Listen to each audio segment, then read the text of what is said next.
बंदी छोड़ सतगुरु रामपाल जी महाराज जी की जय हो।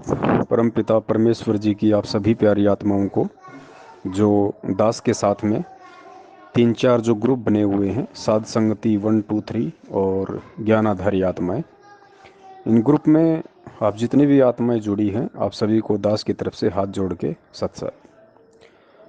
पुण्यात्माओं, दास ने सभी ग्रुपों में जो सेटिंग में एक ऑप्शन आता है कि केवल ग्रुप का एडमिन ही संदेश भेज सकता है, दास ने उसको एक्टिव कर दिया है। मतलब आज के बाद आप में से कोई भी भगत भाई बहन एडमिन के अलावा ग्रुप में संदेश नहीं भेज पाएगा। आप जी केवल संदेशों को देख सकते हैं, सुन सकते हैं, पढ़ सकते हैं। और ये परमात्मा की प्रेरणा से दास ने इसलिए किया है क्योंकि हम सब जीव हैं और बहुत समय लग जाता है परमात्मा के ज्ञान को समझने में, परमात्मा की विचारधारा को जानने में, और किस लिए परमात्मा आए हैं, क्या वो हमसे चाहते हैं, इन सब बातों को गहराई से जानने में। क्योंकि हम जीव हैं, हमें बहुत वक्त लग जाता है। खाली गुरुजी को परमात्मा कहना, खाली गुरुजी का जन्मदिन ना मनाकर उनका प्रगट दिवस मनाना और अपने आप को सत्सेवक कहना, खाली यही एक पहचान नहीं है कि हम बहुत अच्छे भगत हैं और हमने परमात्मा को समझ लिया, हमने उनके ज्ञान को समझ लिया। अब दास इन दिनों ग्रुप में देख रहा है लेकिन बोल कुछ भी नहीं रहा, क्योंकि मुझे बोलने का अधिकार भी नहीं है। क्योंकि दास को परमेश्वर ने प्रेरणा करके जो सेवा दी थी अपने भगत भाई बहनों को साथ लेके चलने की, संदेश देने की, वो है साध संगति। और उसके लिए परमात्मा ने व्हाट्सएप पे ग्रुप बनवा दिए, साथ में फेसबुक के ऊपर परमेश्वर ने शंका समाधान पवन दास के साथ इस नाम से एक ग्रुप बना दिया। और लगभग 5,000 से ऊपर आत्माएं दास के साथ में पिछले 3 महीने से उस ग्रुप में जुड़ी हुई हैं और रोजाना 100 से 150 भगत भाई बहन उस ग्रुप में नए नए जुड़ते हैं। लेकिन दास के साथ में ग्रुप में जो भाई बहन जुड़े हुए हैं, अब अभी भी उनमें से बहुत सारे भगत भाई बहन बेहोश हैं, क्योंकि उन्हें पता ही नहीं कि हो क्या रहा है। इतने संदेश देने के बाद भी, इतना विस्तार से समझाने के बाद भी कि भाई देश दुनिया की क्या परिस्थितियां हैं, दुनिया बारूद के ढेर पे बैठी है, कब आग लगा दे, कब बम फट जाए, कुछ नहीं पता। और हमने अपने आप को आश्वस्त मान लिया कि हमारा बाड़ा भी बाका नहीं होगा। भगत जी, ये भक्ति मार्ग है। यहाँ अच्छों अच्छों का बाल बाका हो जाता है, जो अपने आप में ये सोच के बैठे हैं कि हमारा तो बाड़ी बाका नहीं होगा, हम तो संत रामपाल जी महाराज जी की शरण में हैं, हम तो उनके भगत हैं। इस बात का डिसाइड आप नहीं कर सकते कि मैं संत रामपाल जी महाराज जी का भगत हूँ और मेरा तो बाल भी बाका नहीं होगा। इस बात का डिसाइड अध्यात्म करेगा, परमात्मा की मर्यादाएं करेंगी, परमेश्वर का विधान करेगा, संविधान करेगा। हम दिन में कितनी बार परमात्मा का विधान तोड़ते हैं, उनके नियम तोड़ते हैं, उनका संविधान तोड़ते हैं, हमें इस चीज़ का आभास तक नहीं है। और हम खाली गले में लॉकेट पहन के, हाथ में रक्षा सूत्र पहन के, सुबह शाम दोपहर की आरती करके या मंत्र हो जाएं तो वो करके अपने आप को निश्चित माने बैठे हैं कि मेरा बाल विवाह का नहीं होगा। पुण्यात्माओं, ऐसा नहीं है। 2014 बरवाला कांड के समय जितने लोग मरे थे, घायल हुए थे, वो भी यही सोच रहे थे कि हमारा तो बाड़ी बाका नहीं होगा, पीठ पीछे परमात्मा बैठा हुआ है। और 2014 से लेके आज 2021 तक तकरीबन, ज़्यादा भी नहीं तो दास एक आपको आइडिया बता रहा है, आप लोगों को नहीं पता लेकिन दास आपको बता रहा है कि इन 7 वर्षों में, ज़्यादा भी नहीं तो कम से कम 500 से ऊपर भगत भाई बहन अकाल मौत मर चुके हैं। वो भी यही मान के बैठे थे कि हम तो गुरुजी की शरण में हैं, हमारा तो बाड़ी बाका नहीं होगा। वो नामदान केंद्रों पे भी रेगुलर जाते रहते थे, महीने में 1 1 या 2 2 बार नाम भी शुद्ध करवाते रहते थे, तारीखों पे भी जाते रहते थे। सारनाम भी ले लिया था उन्होंने, किसी ने सतनाम ले रखा था, किसी के पास प्रथम नाम था। दान धर्म भी खूब कर रहे थे मैनेजमेंट को। और वो भी यही सोच रहे थे कि हमारा तो बाड़ी बाका नहीं होगा। लेकिन किस तरीके से बाड़ बाका हुआ आप लोगों को अच्छे से पता है। नेपाल की बहन आई, इसार की तारीख पे सुबह मटका चौक पे वो फांसी लगी हुई मिली। उसने भी यही सोचा था कि मैं तो भगवान की शरण में हूँ, मैं तो परमात्मा के दर्शन करने हिसार जा रही हूँ। उसने भी कहा था कि मेरा बाड़ी बांका नहीं होगा, लेकिन हो गया। कोटा का एक भाई था, हिसार तारीख पे गया हुआ था लॉकडाउन से पहले, खुद ही हिसार में ट्रेन के आगे कूद पड़ा और कट के मर गया। बिहार का एक भगत था, तारीख पे गया, वापस अपने गांव जाने लगा, अलीगढ़ के पास डब्बे में मरा हुआ मिला। पिछले साल महाराष्ट्र से 2 बस भर के और सारनाम लेने के लिए आ रहे थे रोहतक में। सुबह 3 बजे राजस्थान के नागौर में आगे काला सांड आ गया, ड्राइवर की झपकी लगी, क्या हुआ, और बस पेड़ से जा टकराई, भीषण एक्सीडेंट हुआ। 13 भक्तों की अकाल मौत हुई, जिनमें भगत और भक्तमती दोनों शामिल थे। 3 की तो गर्दन धड़ से अलग हो गई। और भी बहुत सारे भाई बहन हैं, सारनामी हैं, पंजाब के थे, हेमंत कुमार थे, और उन्होंने जहर पिया, मरे। और भी बहुत सारे भाई बहन हैं जो मर लिए अकाल मौत। तो वो भी यही सोच रहे थे कि भाई हमारा तो बाड़ी बाका नहीं होगा, हम तो गुरुजी की शरण में हैं। लेकिन आप गुरुजी की शरण में है या नहीं है, मैं गुरुजी की शरण में हूँ या नहीं हूँ, इसका डिसाइड मैं नहीं कर सकता, आप नहीं कर सकते।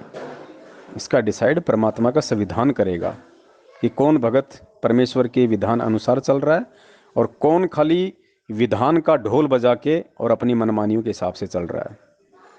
परमेश्वर हमें भगत बनाने आए हैं, और जब तक हम भगत नहीं बनेंगे तो हम परमात्मा के संविधान के अंतर्गत नहीं हैं। ये तो एक बेसिक फाउंडेशन है। भक्ति करनी है तो सबसे पहले भगत बनना पड़ेगा। सतलोक बहुत दूर की बात है, अभी सोचना मूर्खता होगी, क्योंकि सतलोक इतना आसान नहीं है। सतलोक जाना जितना आसान हमें लग रहा है, उस हिसाब से उतना ही टेढ़ा है। अगर इतना ही आसान होता तो अरबों खरबों, गिनती नहीं, दास तो एक आइडिया बता रहा है, अरबों खरबों युगों तक हम यहाँ गधे कुत्ते सुअर बन रहे हैं। क्या परमात्मा हमें पहली बार मिले?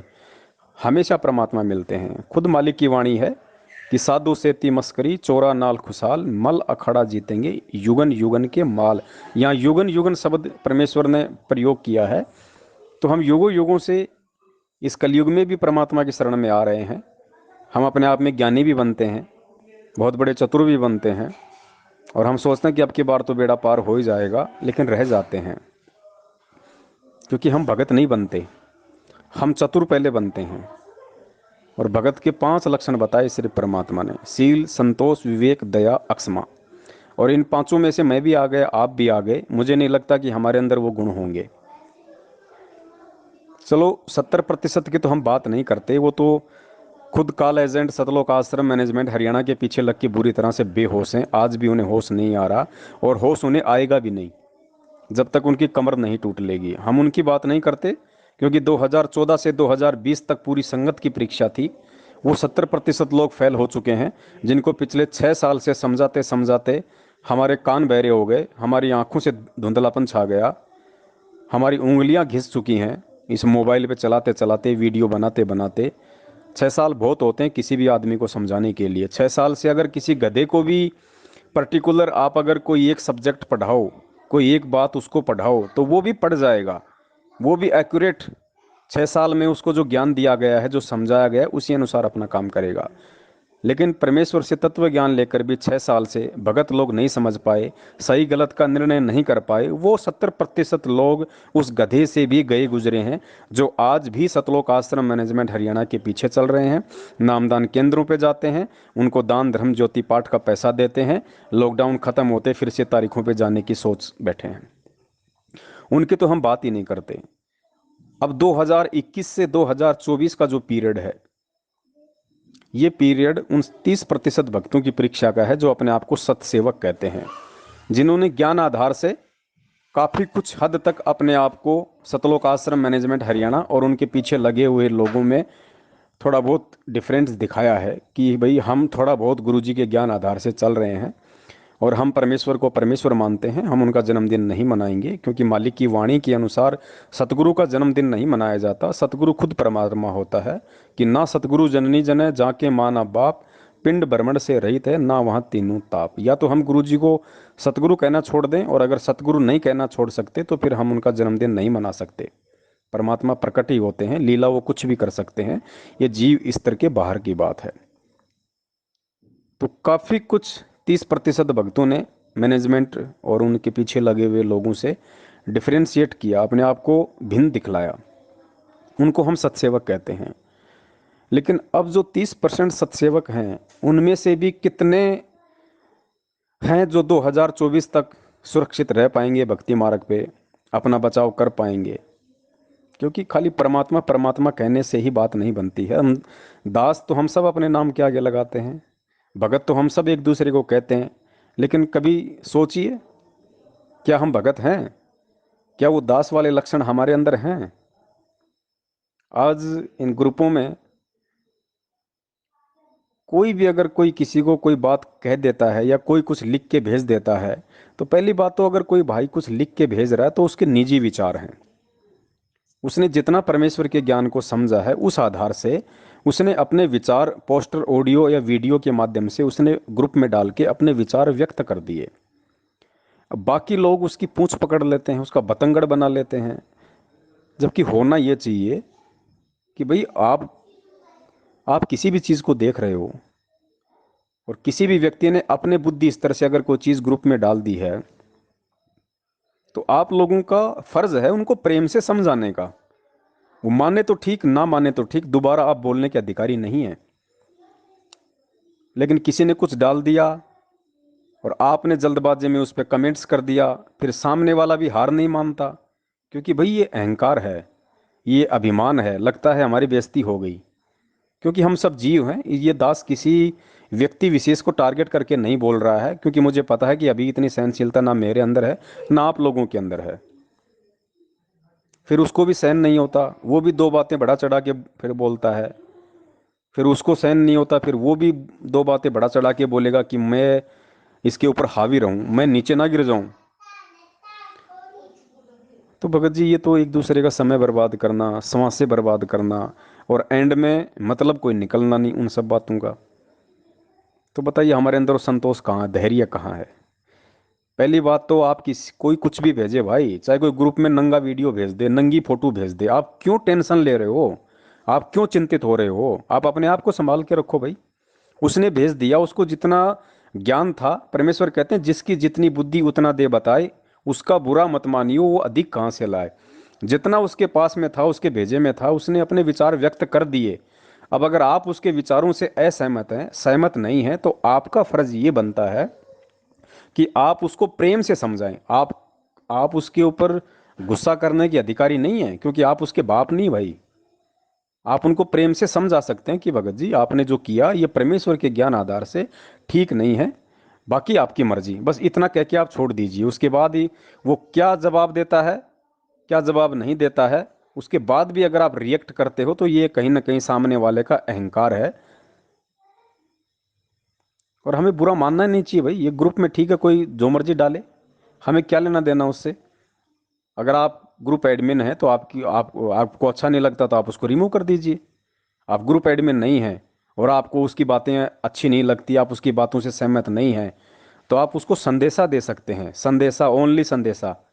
उसके साथ में जिरह नहीं कर सकते, बहस नहीं कर सकते। आप जो परमेश्वर के ज्ञान से नहीं समझा, 27 साल की मेहनत से नहीं समझा, वो 2 मिनट आपके गुस्सा करने से समझ जाएगा। आपने कैसे सोच लिया ये? भाई दास क्यों नहीं बोलता इन ग्रुपों में? दास सबके विचार देखता है, सबकी बातें सुनता है। क्यों नहीं बोलता दास? क्योंकि अच्छे से पता है दास को कि जीव को सहन नहीं होता। आदमी तुरंत अपनी बेइज्जती मान जाता है। ठीक है, सामने नहीं बोलेगा, लेकिन अंदर से वो वैर पाल लेता है, ईर्ष्या भाव पाल लेता है अपने अंदर। तो भाई मैं दोषी क्यों बनूं किसी को बोल के? भाड़ में जाए सामने वाला। परमेश्वर कहते हैं कबीरा तेरी झोपड़ी गलकटियन के पास, जो करेगा सो भरेगा, तू क्यों भया उदास। कोई ग्रुप में जहर खा रहा तो वो मरेगा ना, मुझे क्या ऑब्जेक्शन है? दास तो ये कह सकता भैया जहर है, जरा ध्यान से, बस। उसके बाद वो कहे नहीं नहीं जहर नहीं, ये दूध है, तो मैं ये भी नहीं कहूंगा कि ठीक है भाई दूध है तो पी ले। मुझे फिर बोलने का अधिकार ही नहीं है। जिसने मेरे कमेंट्स के ऊपर विचार ही नहीं किया, तो फिर मैं बोलने का भी अधिकारी नहीं हूँ। तो इसलिए दास सभी भाई बहनों को ग्रुपों से म्यूट कर रहा है। आप केवल सुन सकते हैं, आप केवल देख सकते हैं, आप कुछ बोल नहीं सकते, आप कुछ भेज नहीं सकते, क्योंकि भेजने के लायक है नहीं अब। और जिसको ग्रुप में रहना वो रही है, जिसको नहीं रहना वो ग्रुप छोड़ सकता है। क्योंकि मुझे ये ग्रुप बना के कोई पेंसिल तो मिल नहीं रही, और पेंसिल भी मिलती तो मैं थोड़ा ना किसी की गुलामी करूं, किसी की वो करूं। ये सबके अपने निजी विचार हैं। दास ने केवल इसलिए जोड़ा था कि साथ रहेंगे, जानकारी रहेगी, एक दूसरे के संपर्क में रहेंगे, विचारों का आदान प्रदान होता रहेगा, छोटी मोटी कोई किसी की शंका होगी पूछ सकता है।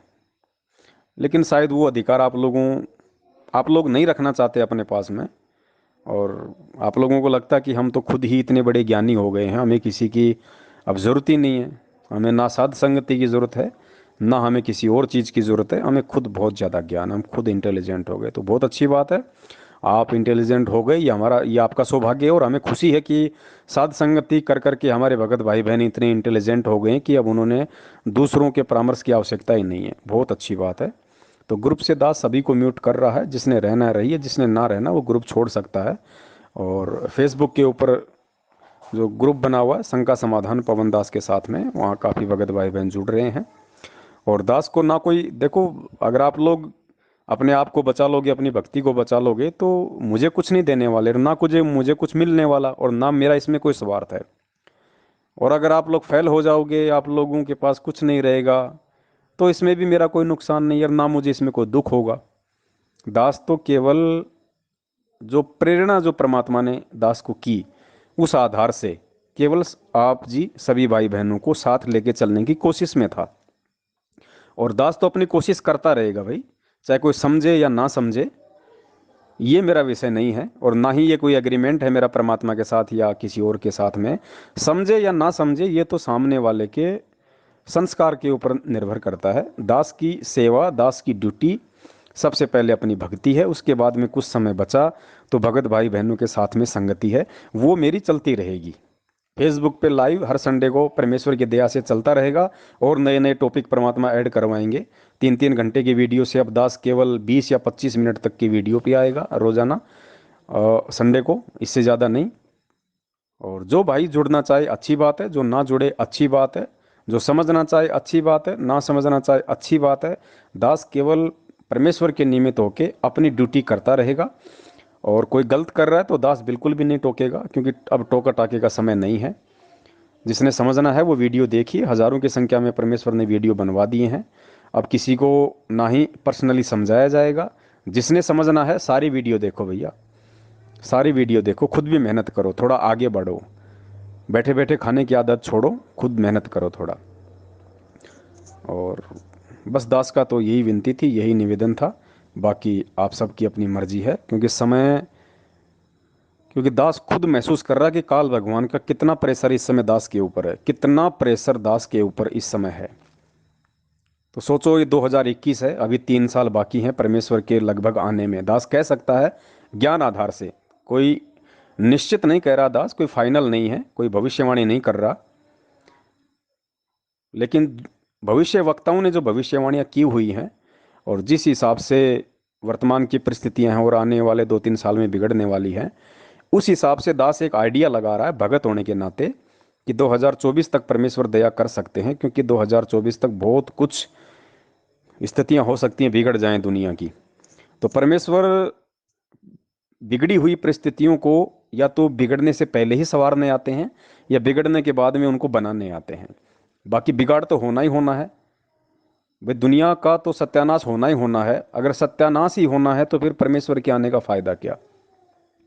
इसलिए परमेश्वर आएंगे जरूर, अपना संदेशा जरूर देंगे। उसके बाद भी लाखों करोड़ों की संख्या में ऐसे कर्महीन होंगे जो सब कुछ जान के भी, सब कुछ पहचान के भी, और उनको फॉलो नहीं करेंगे। वो फिर बाद की बात है। बाकी 2024 तक बहुत ही भयंकर समय है भक्तों के लिए। जगत तो पहले से मरा हुआ है, उनका क्या मरना, ये भक्तों क्या है सारा सिस्टम। क्योंकि जो परमेश्वर ने 27 साल तक मेहनत करके 1994 से 2014 तक जितने भक्तों को छांटा था, उनमें से कितने प्रतिशत जा चुके हैं। वो भले ही 3 टाइम की आरती का घंटा पीट रहे हैं, भले ही मंत्र कर रहे हैं, भले ही अपने आप को भगत कह रहे हैं, लेकिन वो भगत की श्रेणी से बाहर हो चुके हैं। जिस प्रकार काशी में परमात्मा ने 64 लाख की परीक्षा ली थी, हम सारे फेल हो गए थे। उसके बाद भी परमात्मा ने 25 साल तक सत्संग किए, और हम सभी लोग फिर धीरे धीरे वापस परमात्मा के सत्संगों में जाने लग गए थे। और परमात्मा भी यही कहते थे, बच्चों भक्ति करो सब सतलोक चलेंगे, भक्ति करो सतलोक चलेंगे। लेकिन फेल तो हम पहले ही हो चुके थे। ठीक ये स्थिति वर्तमान में है, 70% संगत फेल हो चुकी है। जो जो व्यक्ति ये ऑडियो सुने, जो जो व्यक्ति आज भी सतलोक आश्रम मैनेजमेंट हरियाणा से सवाल पूछने की हिम्मत नहीं कर पाता है, या उन्हीं के विचारों पे चलता है, उन्हीं पीले पर्चों के आधार पे चलता है, ऑडियो को सत्य मानता है, और दान धर्म ज्योति पाठ का पैसा उन लोगों को देता है, और इनके जितने भी आश्रम बने हुए वहाँ पे जाता है, और इनके कोऑर्डिनेटरों के संपर्क में है, तो समझ लीजिए वो 70% में है, और वो व्यक्ति फेल हो चुका है। वो भले ही अपने आप को भगत कहे, जब तक उसके संस्कार हैं, उसकी बैटरी है, तब तक वो अपने आप को सुरक्षित महसूस करे, लेकिन आगे उसकी भक्ति नहीं है जब तक परमेश्वर दोबारा से दया ना करें। बाकी 30% भाई अभी भयंकर दौर से गुजरना बाकी है। ये 30% ही की परीक्षा है 2021 से 2024। और जब परीक्षा होती है तो परीक्षा होती है छटनी करने के लिए, तो छटनी तो होगी, इसमें कोई दो राय नहीं है। 5-10% भी बच जाएं तो बहुत एक खुश नसीब होगी उन आत्माओं का। दास भी अपनी पुख्ता नहीं कह सकता, क्योंकि ये भक्ति मार्ग है। कोई अपने आप को यहाँ पे ये ना कहे कि भाई मैं तो बहुत बड़ा भगत हूँ, मैं तो बच जाऊँगा। यहाँ काल का लोक है, हम सब यहाँ पे अंडर ट्रीटमेंट हैं। जरा सी चूक हुई, काल का दाव लगा, और परमेश्वर फिर ज़बरदस्ती करेंगे नहीं, ये उनका विधान है। तो यहाँ अपने आप को कोई ये नहीं कह सकता कि हम अंत तक इस भक्ति मार्ग पे टिके रहेंगे, या हम परमेश्वर की शरण में बने रहेंगे। ये तो केवल परमात्मा से प्रार्थना कर करके, परमेश्वर के चरणों में मत्था टेक टेक के, गिड़गिड़ा के, केवल भक्ति दान ही मांग के हम सुरक्षित रह सकते हैं, अन्यथा और दूसरा कोई चारा नहीं है। बाकी आप सभी के अपने विचार हैं, जो जैसा करेगा वैसा समय आने पे अपना पाएगा। सत्साय जय हो बंदी छोड़ के।